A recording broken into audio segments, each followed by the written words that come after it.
Hey, what's up everybody? This video is kind of a sequel to the last video I did about the tools that I use in my sketchbook. In this one, I'm going to be going through the process and the tools I typically use when creating an illustration.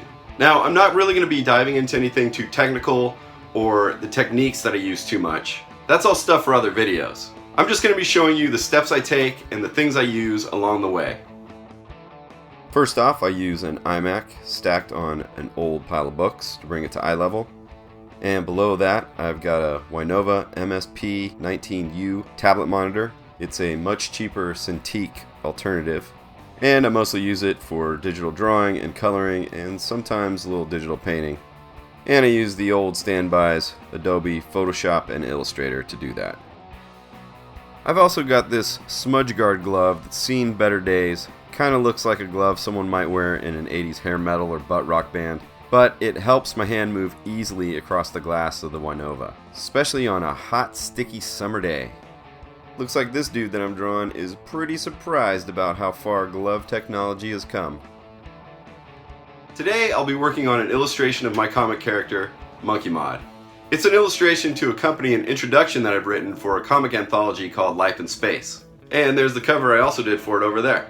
The people who are putting it together are veterans of the 100 Days of Making Comics Challenge. So I expect that it's going to be pretty cool. Anyway, let's get going on this illustration. Whether on paper or not, it all starts with a sketch. And in this case, I drew my rough sketch digitally in Photoshop in a light blue.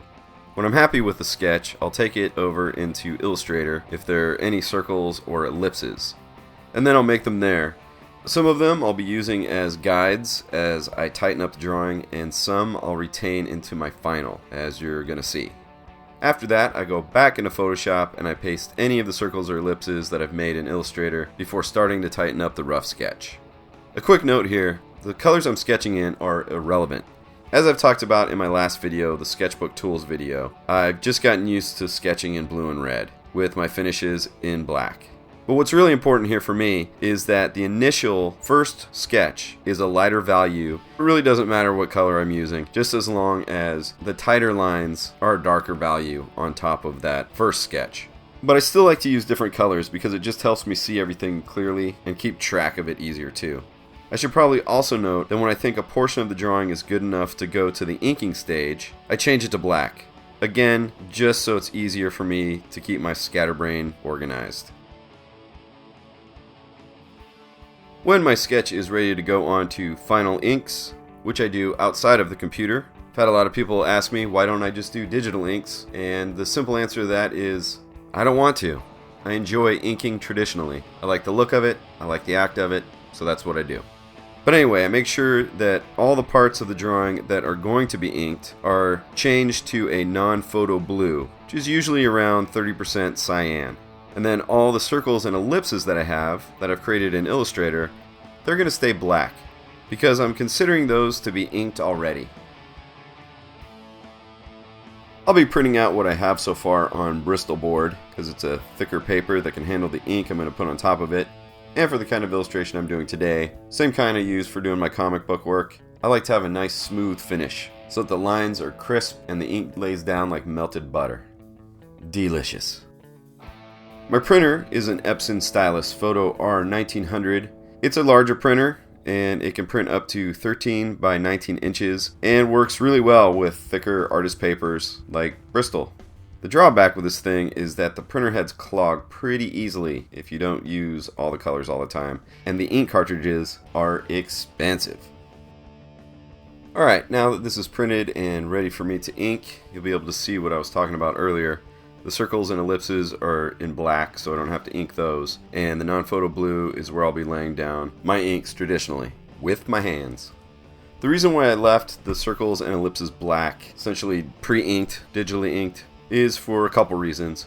One, it just speeds things up a little bit for me. And two, I don't have any decent templates for them anyway. Sometimes in my videos I get asked, why do I print these things out in blue? And what that is, it's like it sounds, it's a non-photo blue. And so when I go over and I do the final inks, you'll still see some of the blue. But the way I go in and scan my final inks, the blue is essentially invisible. It just doesn't get read. So the blue is just there basically for a guideline for me to ink over the top of and make that rough drawing tighter. I'm starting off here by inking smaller detail areas with Micron Tech pens. There's a variety of sizes with the Microns, but for this piece I think I just use a size 0, 1, and 03. And I like to start off inking with these pens in areas where I think it'll look better than it would if I inked with a brush, or if it's just faster to use them than my brush might be, where the finish might be achieved just as well with either tool. Also, starting with the Microns just kind of loosens me up before I go to the brush. I also use a flexible curve with the Microns to ink, well, some of the curved lines. I really dig this tool since it doesn't just have a fixed edge, and you can put it into the shape of most of the different kinds of curved lines you might want to ink. I've got a couple of triangles with inking edges that I didn't use on this piece, but I use them quite often, so I'm showing them here anyway. And they're designed in a way so that you can get a nice straight line and not smear the ink when you move the triangle away from the paper. Both of the sides of the triangles are just kind of beveled so the edges don't sit totally flat against the surface you're trying to ink. Next, I'm moving on to one of my favorite parts of creating an illustration and moving on to inking with a brush. For ink, I'm currently using Speedball Super Black India Ink. The brand doesn't really matter, just as long as it's black. Because in any case, I found that most brands are too watery at first. So when I first get a new bottle of ink, I usually let it sit open without the cap on for a few days, depending on the size of the bottle, just to let some of the water inside evaporate, which makes the ink a bit richer and darker. The brushes that I'm currently using and that I've been using for years are Winsor Newton Series 7 Sable brushes. I usually stick with the 0 size, but sometimes I use a 00 or 000 on rare occasions these days. After the inking's done, I fix my mistakes or add effects with Pro White. It's an opaque watercolor that I can just brush on that works well on Bristol, and it doesn't pick up the ink I use too much. When I've got my final ink drawing all done, it's time to scan it into the computer to be colored. I have a large format scanner by Microtech, and I usually scan my inks in at 600 dpi as bitmaps. Once that's all scanned into Photoshop, I clean up the black and white bitmap version of the ink drawing, and I start moving towards the final by first laying in my flat colors.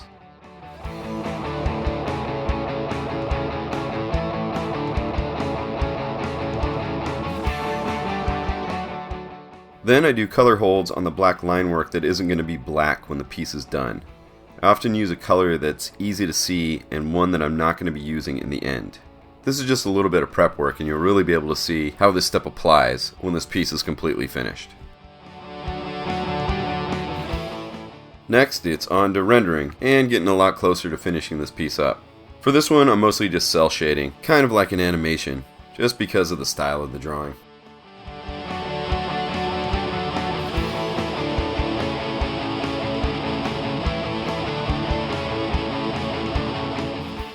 And then I'll add some finishing touches like adding some reflective lighting.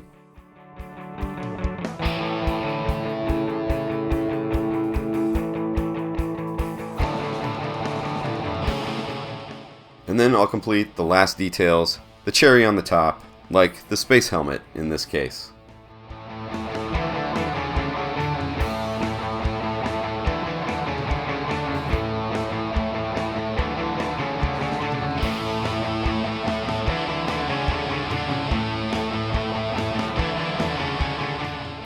And there you have it. I'm all done. There's the finished piece, and this has been a pretty typical process and the typical tools that I use when I finish an illustration. Thanks for watching, everybody, and a big thanks to everyone who supports this channel and my comics over on Patreon. I'll see you next time. Stay rad, everybody.